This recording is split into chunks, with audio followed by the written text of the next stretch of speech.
Henry's Battle. Written by G. Mann. Copyright 2024. G. Mann. 1. The darkness was all-consuming as Henry struggled to open his eyes, but when he finally did, all he could see was the inky blackness of the night. He could make out faint silhouettes and trenches in the distance, as well as the remains of the chaotic battle that had ravaged the landscape. The faint glint of moonlight reflected off pools of water on the muddy ground, creating an eerie, otherworldly atmosphere. Henry's vision was shrouded in blackness, with only occasional flashes of light from distant artillery illuminating the desolate battlefield. He could still faintly hear the booms of artillery in spite of the ringing in his ears, and there was a taste of copper in his mouth from the metallic tang of blood coating his tongue. There is a stench of death lingering in the air, creating a sickening aroma. Henry could also taste the dirt and grime, as if he had been eating mud. The ground is covered in debris from the constant to and fro of the conflict, and the shapes of fallen soldiers and abandoned equipment can be dimly seen scattered around him. As Henry pushes himself off the ground, he feels the cloying mud squeeze between his fingers, making a wet, squishing sound. The mud clings to everything, and he can feel the slickness of blood running down his face, and his head throbs. Henry's face contorted with pain as he tentatively touches the wound on his head, his dirty fingers smearing fresh blood mixed with dirt. Carefully, he unwraps the puttees from his right leg and takes out a pocket knife to cut off a strip. Pressing the clean side of the cloth onto his head, he uses the puttees to wrap the wound, stopping the bleeding from the gash. Surveying the grim scene before him, Henry Clark's years of military training suddenly kicked in. Hastily dropping and flattening himself back onto the mud with a squelch, he whispers, "What the hell were you thinking standing up like that? Pull yourself together," chastising himself quietly under his breath, instinctively knowing that even a mere silhouette could be enough for a German sniper to take aim. With this chilling realization, he made a silent vow to keep himself as low to the ground as humanly possible. Henry's mind was a whirlwind as he attempted to gather his composure. His gaze darted around until it landed on his faithful companion, his rifle. It lay forlornly in the mud not far from him, its familiar silhouette marred by damage. The once sturdy stock was now a pitiful sight, shattered and ripped apart, most likely by the same violent blast that had plunged him into darkness, and it was now useless. With mud slowing his movements, he inched forward. Every time distant gunfire echoed through the air, freezing him in place, he blended in with the muddy earth and became just another shadow among the countless others scattered across no man's land. Slowly and methodically, he maneuvered himself towards any semblance of shelter, a jagged tree stump or a deep shell crater, every few yards. His progress was agonizingly slow as he dragged his battered body across the rough and fractured terrain, his palms and knees screaming in protest. But he dared not stand, not even for a moment. The taste of blood lingering on his tongue and the sharp pain from his head wound served as a constant reminder of his vulnerability. However, he persisted due to his unwavering resolve and intense survival instinct. Henry's goal was now to get to the British lines without attracting the enemy's fatal notice. With each yard achieved, he breathed a sigh of relief before fixing his eyes on the next safe place. It was a life-or-death game played out in the dark, with Henry gambling all on the subtlety and cunning of his experience. The sound of Henry's breaths were quick and shallow in his ears as he carefully moved through the darkness, and they blended with the occasional splash of mud and the distant rumble of artillery in the distance. The tension is heavy with anticipation of discovery. Periodically, as he lay resting in silence, noises and smells would drift over from the enemy trenches. The metallic clatter of a mess tin or the hushed murmur of a voice would reach his ears. Even the scent of tobacco smoke, borne on the wind, found its way to him. 2. After a little respite, he continued, but came to a halt when he heard what sounded like the scrape of barbed wire seemingly close, probably from a rifle or some other military tool brushing against it. He focused his still ringing ears to detect any new sounds, and he heard a faint footstep. Terror clung to Henry like a second skin as he moved, more akin to a serpent than a man, towards the nearest shell hole. It was one among countless others, each an ugly blemish on the face of the once serene countryside. With a heart pounding like a drum against his ribs, he slid into the crater with all the stealth he could muster. The pit was awash with glacial, murky water, a repellent concoction that sent icy daggers stabbing through his flesh. Worse still were the horrifying reminders of death that lurked beneath its surface. His fingers grazed over the fragmented remains of fallen soldiers, their silent testimonies echoing in the darkness, a chilling reminder of the pit's grim history. This grotesque refuge was all he had now.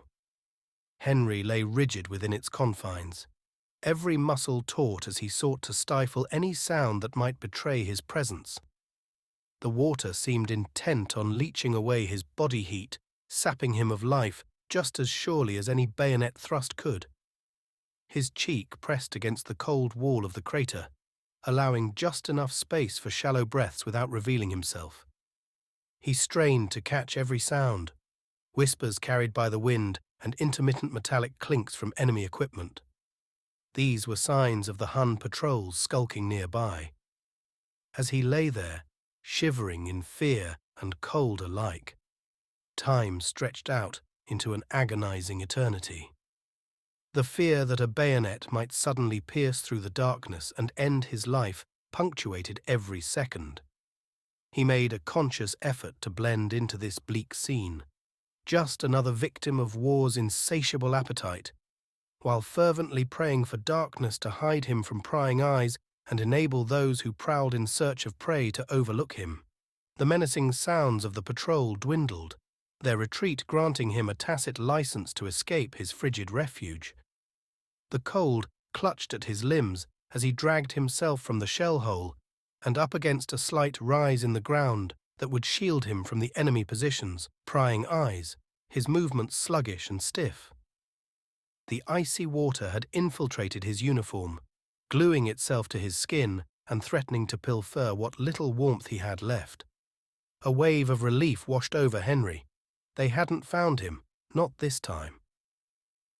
With a newfound urgency, Henry acknowledged that remaining in these drenched clothes was a gamble against the unforgiving cold he couldn't afford.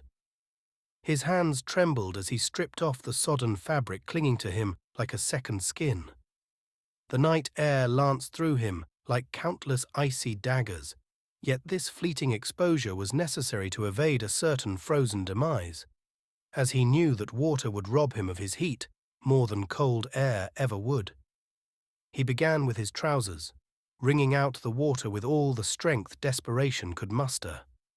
The fabric was rigid and bloated with sludge and moisture, but every drop squeezed out felt like a small victory against the relentless cold.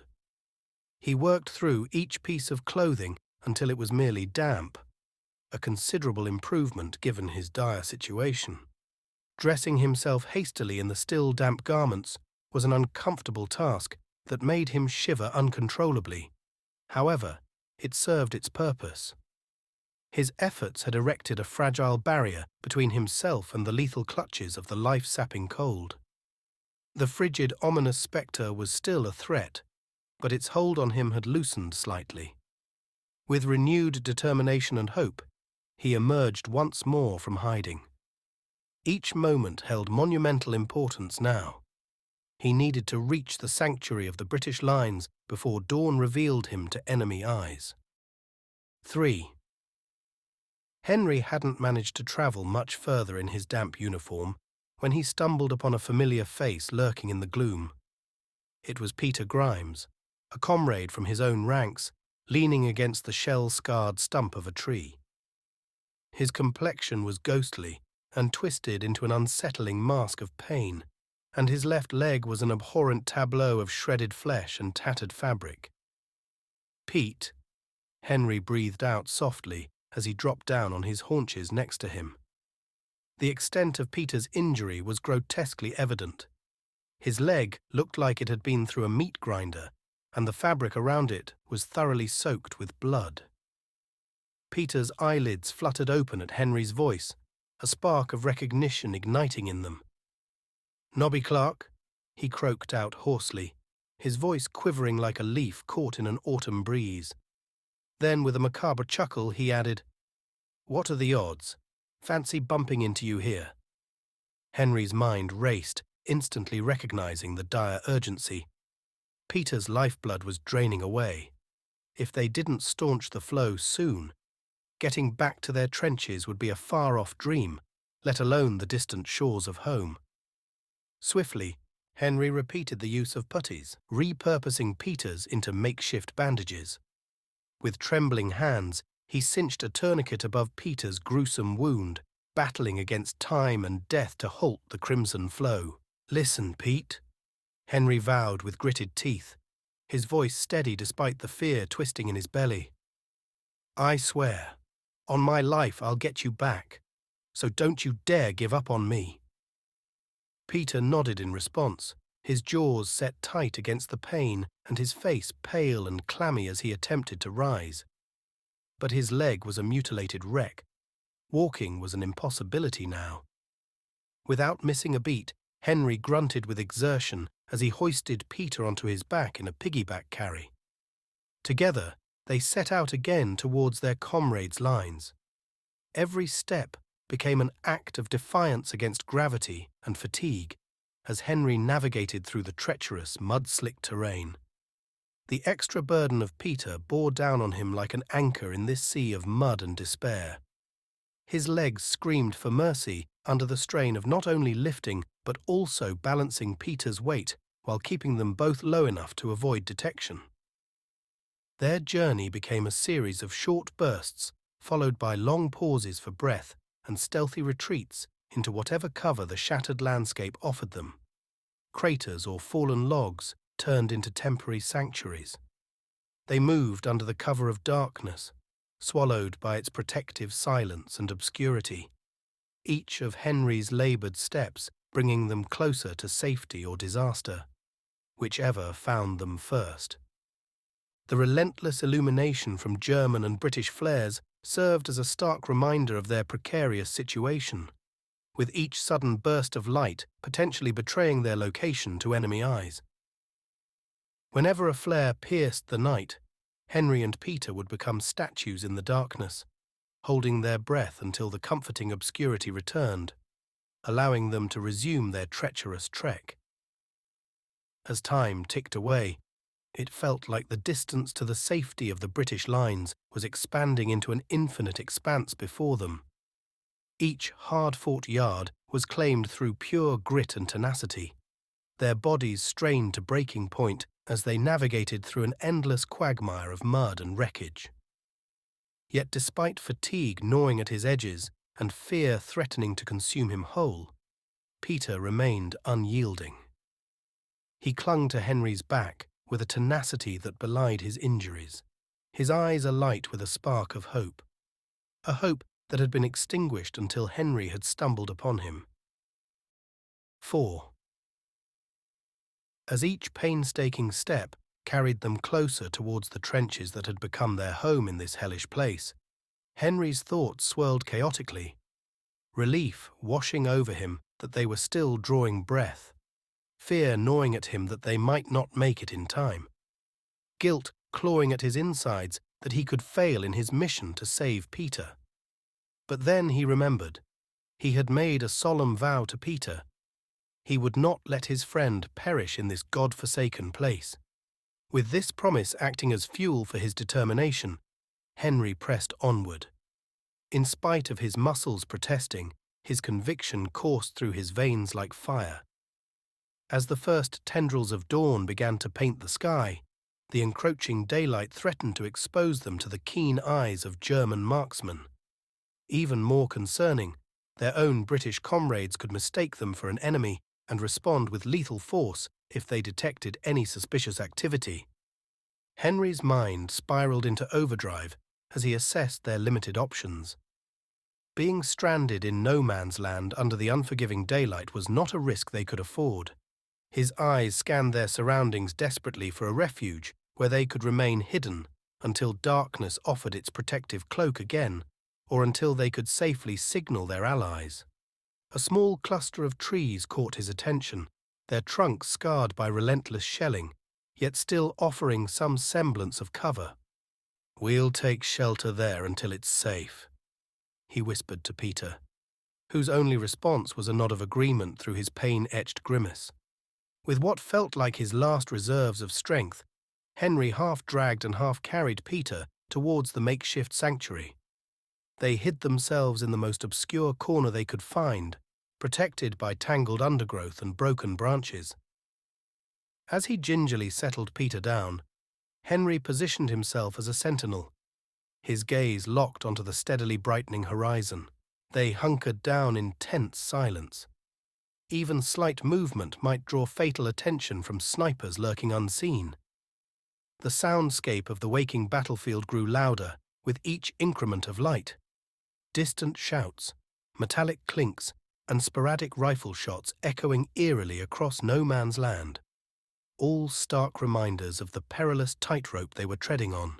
Henry felt helpless as he dealt with their dangerous situation. Staying put meant a delay in medical attention for Peter, and the rising sun, instead of being a ray of hope, felt like an oppressive weight, pinning them down and delaying their journey home. Yet all they could do was wait, trapped in this cruel limbo, waiting for the relative safety of night's return. 5. Henry and Peter huddled down in their uncomfortable hideout, seeking solace from each other's warmth as the ghostly autumn sun ascended. Their bodies entwined in a desperate attempt to defy the cold that had invaded their marrow. The moisture clinging to their uniforms served only to enhance the frigid bite, and Peter's wounded leg was a pointer to their vulnerability. Fatigue overshadowed their discomfort, and their exhaustion consumed them. The adrenaline that had fueled their nocturnal evasion began to ebb, burdening their eyelids with a seductive heaviness. They teetered on the edge of consciousness, roused intermittently by the cacophony of sporadic gunfire and the distant rumbling of artillery. In the depths of his subconscious, Henry found himself transported to a different world. He was back in the embrace of the summer sun, strolling along with Sarah through the bustling fairground that came to their town every year. The air was filled with joyous laughter and the tantalizing scent of cotton candy, a stark contrast to the smell of cordite and dread that now hung heavy around him. They moved together as one, their fingers interlaced tightly, as if they could physically hold on to this moment forever. Stealing kisses that tasted sweeter than any candy floss at the fair punctuated their conversation, which flowed like a gentle brook. Suddenly, an explosive sound shattered his peaceful reverie. It wasn't the cheerful pop of a carnival balloon, but a deafening boom that echoed ominously in his ears. His heart pounded in his chest as he jolted awake, finding himself once again in no man's land beside Peter, far away from Sarah and their shared dreams of simple happiness. Their exchanges were sparse during fleeting moments of lucidity. Words seemed superfluous when a glance or nod could convey the grim reality of their plight. Time stretched and contorted under the weight of their predicament, each hour like an eternity under the sun's unhurried journey across the heavens. Yet paradoxically, when measured in hours, daylight was only a brief interlude. As day succumbed to dusk, casting feeble rays that offered no respite from the cold, Peter waged war against his intensifying pain and encroaching delirium. Meanwhile, Henry's thoughts darted around like shadowy spectres in his mind's labyrinth, formulating strategies for survival once night cloaked them again. They became mired in a bizarre rhythm of sporadic sleep and wakefulness, a dance of cold dread and exhaustion that made real rest seem like a distant dream.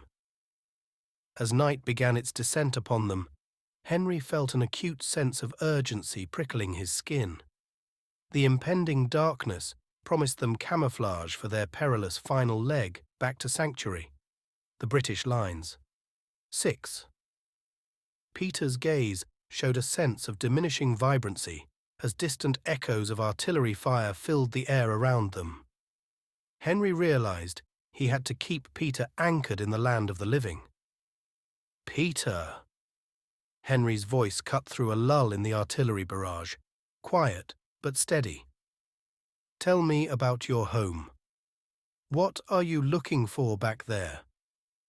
As Peter turned his weary face towards Henry, a glimmer of life flickered in his eyes. It's a modest house, he began, his voice barely more than a whisper but tinted with affectionate remembrance. Because of its low front door, I often fail to duck my head and end up striking it. He smiled in remembrance. I painted it cherry red, and my wife planted roses around it. Henry's face lit up with an encouraging smile. Sounds beautiful. Your wife has a fondness for roses, then? Peter nodded slightly, affirming Henry's guess. Yes, and she possesses this laugh, Henry. It's hearty and sincere, like an inviting melody. I'd give anything just to hear it once more. A cough that followed his words made Henry's heart pound. You'll hear it again, Peter. You'll push open that red door, gaze upon those roses, and bask in her laughter sooner than you think, Henry asserted confidently, hoping his certainty would seep into Peter. A faint smile graced Peter's lips as his eyes glazed over with nostalgia, as if he could see the scene playing out before him. And my little girl. Her hair is golden like ripe wheat fields, and her eyes shine brighter than the summer sky at noon. She must be taking her first steps now. It seems like she inherited her father's resilience, said Henry warmly, despite feeling an ache at the mention of family life so different from their current reality. What does she go by? Molly came out as a whisper from Peter, and a lone tear traced a path down his grime-covered cheek. Named after her grandmother. You'll be there for her, Peter.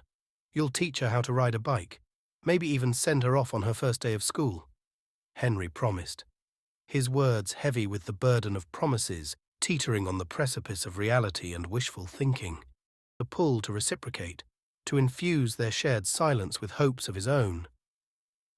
Pete, he began softly, easing his tense muscles into the ground beneath him. There's a girl back home for me too. Her name is Sarah. We first met at the village fair. I was completely enamored with her as she was selling these hand-knit scarves that her grandmother had made. Peter managed a weary grin despite his pain. A scarf reeled you in, did it? Henry chuckled lightly, his laughter barely rising above a whisper against the earth. Something along those lines. I purchased one without even haggling over the price. I just wanted an excuse to speak with her. And what is she like? Peter asked, his curiosity momentarily piercing through his suffering. She's formidable, more so than me, Henry confessed. She has a sharp mind for figures and commerce. She's going to help me manage the farm when we get married. We've been talking about expansion, bringing in more sheep, maybe even some cattle. Sounds like you have your future neatly laid out, Peter observed. We did have it all mapped out, Henry admitted, his voice faltering as he nodded vaguely at their grim surroundings. I've got a wedding ring for her too. I bought it from my earnings from last year's wool sales. It's tucked away in my kit back at camp. You'll put it on her finger yet? Peter assured him firmly, understanding fully the importance of such dreams. Yes, Henry said after a moment of introspective silence. And she adores our dales, the wide-open fields. I can't wait to start our life there together. His heart throbbed with longing as he spoke. For several moments, they were quiet, each absorbing the other's simple but profound dreams, the aspirations of two young men ensnared in a war they hadn't asked for. "Promise me something, Pete," Henry said, breaking the silence. "Promise me that we'll make it out of this nightmare and see those dreams become reality." Peter's response was soft, but had a steel edge to it, belying his physical weakness. "I promise, Nobby, and I expect an invitation to that wedding. Don't you dare get hitched without me." Henry nodded solemnly, determination etched in his features. "It's a pact, Pete. It's a pact." 7. As the inky blackness swallowed the battlefield once more, Henry gently nudged Peter from his restless sleep. "We must move," he whispered, his voice barely audible. Then, abandoning their makeshift sanctuary within the fallen, shattered trees, they embarked on the final leg of their perilous journey across no man's land. Henry bearing Peter's weight, their progress was painfully slow as they strived to remain undetected. They navigated through the labyrinth of barbed wire, its rusted teeth illuminated sporadically by flares that punctured the cloak of night overhead. Henry's eyes scoured the terrain relentlessly for any hint of the way through the tangled wire. His thought processes were as sharp as shrapnel shards buried in the earth beneath them. He mentally charted their path, picturing an internal map and sidestepping potential dangers. The sound of their ragged breaths seemed deafening in their ears, amplifying their fear that even this feeble sound could betray them to the snipers. Intermittently, they would halt, Peter's excruciating pain threatening to coax a cry from his lips. Before resuming their torturous progression, Henry would assess Peter's condition and offer soothing words of encouragement. With every painstaking step taken, the silhouette of the British ramparts grew nearer, an oasis promising sanctuary and respite. As they neared this haven, Henry was plagued with a new worry, falling victim to a friendly bullet mistaking them for foes. He understood they needed to identify themselves as allies rather than adversaries. At last, the trench loomed before them. With hushed reverence, Henry eased Peter onto the frost-kissed earth, his words a mere breath against the silence of their surroundings. "Stay put, I'll return shortly." As silent as a moon shadow, he glided towards the looming parapet. From his pocket, he extracted a white handkerchief, an impromptu banner of peace, and with the utmost caution, began to flutter it above the trench's edge, all while keeping his head tucked away from any wandering bullets that might break the peace of the night.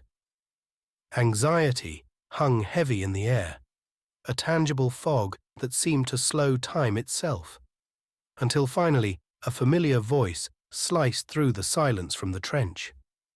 As recognition dawned upon him, Henry responded with the password and, for good measure, whispered as loud as he dared, "It's Nobby bloody Clark, and I need help with Pete." A wave of relief surged through him, washing away the weight of uncertainty. With a palpable sense of urgency crackling in the air, the sentries sprang into action, heeding the dire note in Henry's voice. They assisted him in finding Peter, and without wasting a moment, stretcher-bearers hoisted him onto the stretcher with hushed efficiency. Cradling their precious burden, they stumbled under the weight back to the sanctuary of their trenches. Suddenly, a sharp retort echoed across the field. A sniper's lethal call. Henry's body jerked violently backward as if yanked by an unseen hand, collapsing like a marionette whose strings had been cruelly cut. The trench erupted into chaos. Soldiers scrambled frantically to pinpoint the origin of the gunshot, while others desperately tried to pull both Henry and Peter into the relative safety of their earthen stronghold. Time seemed to dilate for Henry as he descended towards oblivion.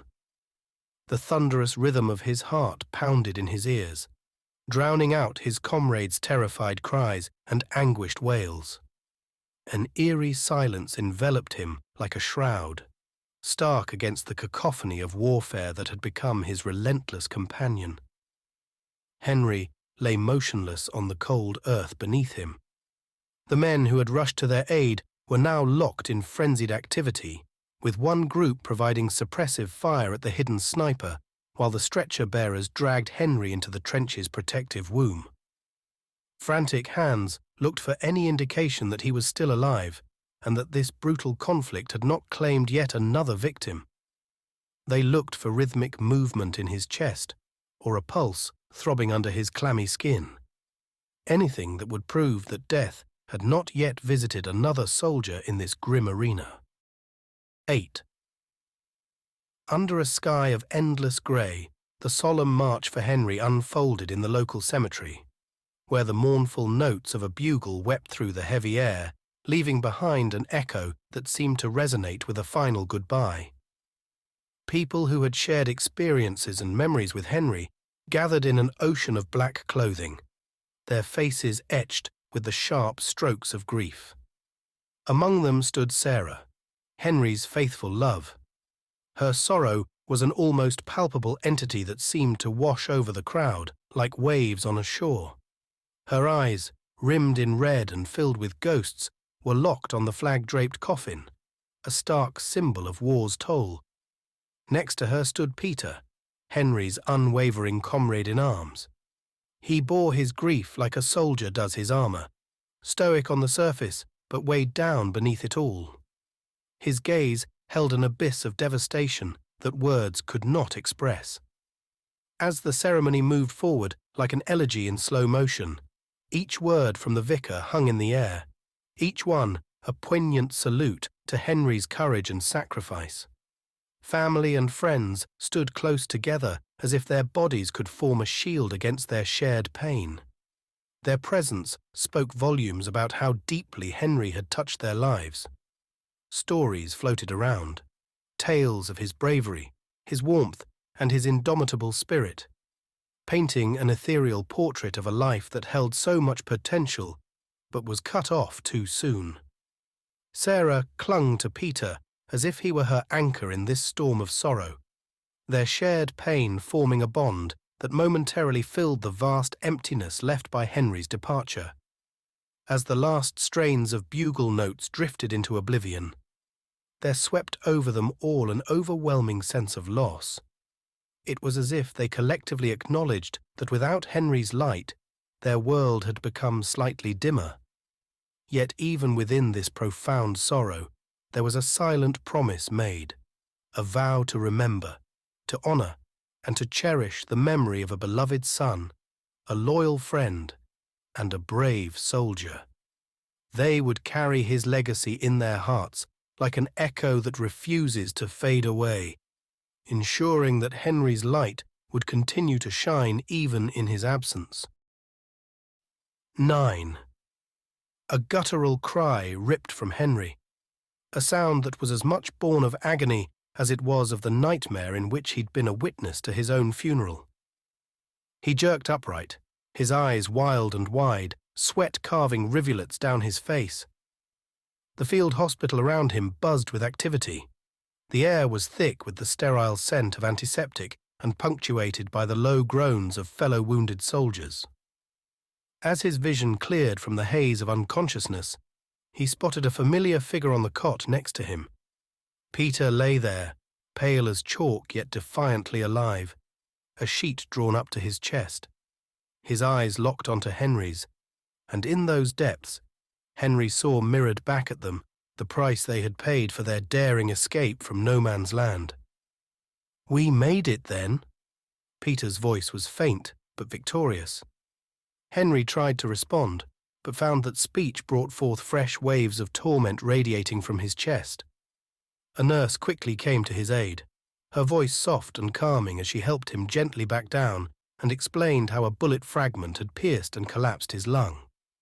Thanks to prompt medical intervention, though, they were able to repair the damage and reinflate it. They expected him to make a full recovery from both this injury and previous head wounds. "War's over for us," Henry managed through gritted teeth, each word barely more than a whisper. Peter's lips twitched into what might have been a smile, if not for its somber undertone. His gaze seemed distant as he told Henry about the reality of losing his leg. "Suppose there are worse fates," he finally said, after some time passed in silence. "At least we're going home." The nurse chimed in gently at this point. "You're both very lucky to be alive. You'll be sent back to England once you're stable enough for transport. Then on to convalescence." England. Home. The words sparked a cascade of images in Henry's mind. Sarah, the rolling green fields of Yorkshire, a life far removed from the trenches and the terror of war. He could almost see Peter beside him, picturing his wife's laughter and his daughter's sun-kissed hair. Their battle was over, but they faced a new challenge, rebuilding their lives from the ruins of their wartime experiences. However, an overwhelming sense of kinship kept them together as they lay in the hospital's relative stillness, punctuated by the ever-present rumble of distant artillery. They'd made it. They were going home. That was all that mattered now that Henry's war was won. It was now time to win the peace. The end. I hope you enjoyed Henry's battle. If you did, perhaps give a like and maybe share it. Also think about subscribing so you can listen to more upcoming free audio stories from G-Man.